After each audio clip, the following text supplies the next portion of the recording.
What you need in life is the ability to push yourself. And what the 5-second rule is it's a rule based in science that teaches you how. You see, you're going to leave here super inspired. You're going to know exactly what you need to do. You're going to learn from the experts. You're going to have a roadmap. You're going to be so excited and so empowered and so educated. But when you get back to your life, it's up to you. Do you know how to push yourself? Well, this is how you're going to do it. You can use the rule in 3 ways, okay?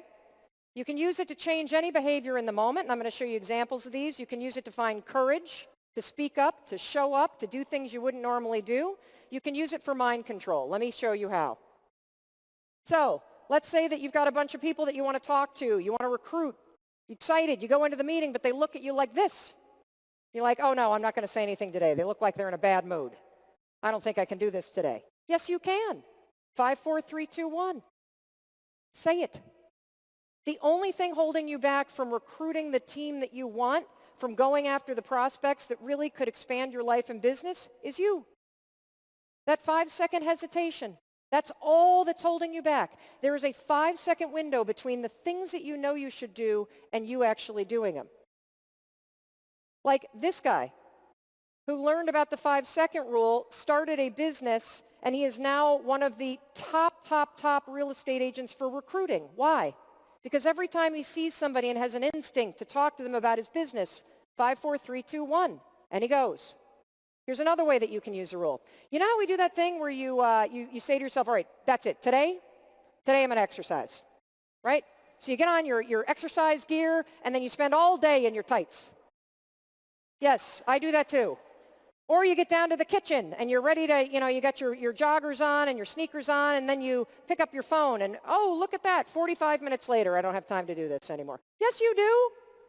Yes, you do. Blowing things off is a habit. If you've got 5 minutes, you can do a plank. I know, the advice is terrible, but you can still do it. Why am I telling you this? 5, 4, 3, 2, 1, because this is not a tool that's just about torturing you. It's a tool that unlocks the power in you. If you keep blowing off the little stuff 5 seconds at a time, how the heck can you do the big stuff? Right? And the truth about exercise, the truth about selling, the truth about building a business is the first step. The first step is the hardest. 5, 4, 3, 2, 1 will get you out of bed. 5, 4, 3, 2, 1 will get you out the door. 5, 4, 3, 2, 1. It's annoying, isn't it? Yeah. It's simple and it's annoying. Here's the most powerful way that you can use the rule. So, a lot of people look at me and they're like, oh, that chick must have been born like that, annoying and confident. No, not at all. Actually, I suffered from anxiety and panic attacks for 20 years. They started in my 20s, and when I started law school, that should have been a sign that I didn't want to be a lawyer, but I soldiered on. It got really bad when I had our first daughter. I was almost hospitalized. The postpartum depression was so bad. I took Zoloft for 20 years. And about 4 years ago, as I noticed that I went from facing bankruptcy and losing our home equity line and blowing through the life savings to now having a multi-million-dollar business and partnerships with CNN and Success Magazine. Yeah, incredible, right?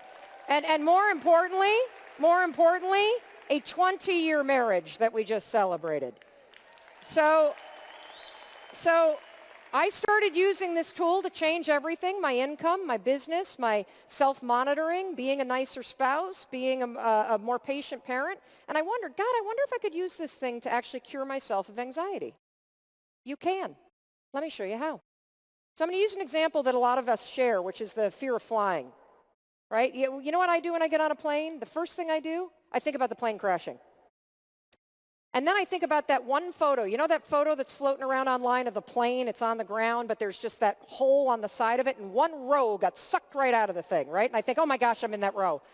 And then if we hit turbulence, what do? I start pulling out the phone, and I think I'm texting the kids, because for crying out loud, if I'm going to die in a fiery plane crash, I better send them a great text before I die, because they got to do a PowerPoint, right? And I got to show the world that I was the best mom ever, even when I was facing death. I mean, it's ridiculous. We're all nuts. Absolutely nuts. So are you. You're giggling because you know you're nuts too. If I were to put a speaker on your head and broadcast you, we would drag you out of here and lock you up. You're insane. Here's the thing that's the problem. You listen to it. Panic is nothing more than worrying that's gotten out of control. That's all that it is. You can cure yourself of it. I'm telling you right now.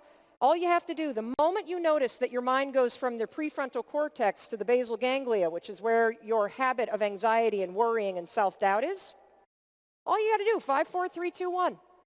And then redirect yourself to think about something empowering. If you're afraid of talking to people, so you got this big plan and you got the thing you're going to say and you're all excited, and then all of a sudden the second you see them, you start feeling deflated and scared and self-doubt, that is a habit. You can change how you think. 5, 4, 3, 2, 1, awaken your prefrontal cortex and put in an anchor thought of your dreams. Put in an anchor thought of you high-fiving that person when they join your team. Put in an anchor thought of the 0, 0, 0, 0 zeros in your bank account, not the zero.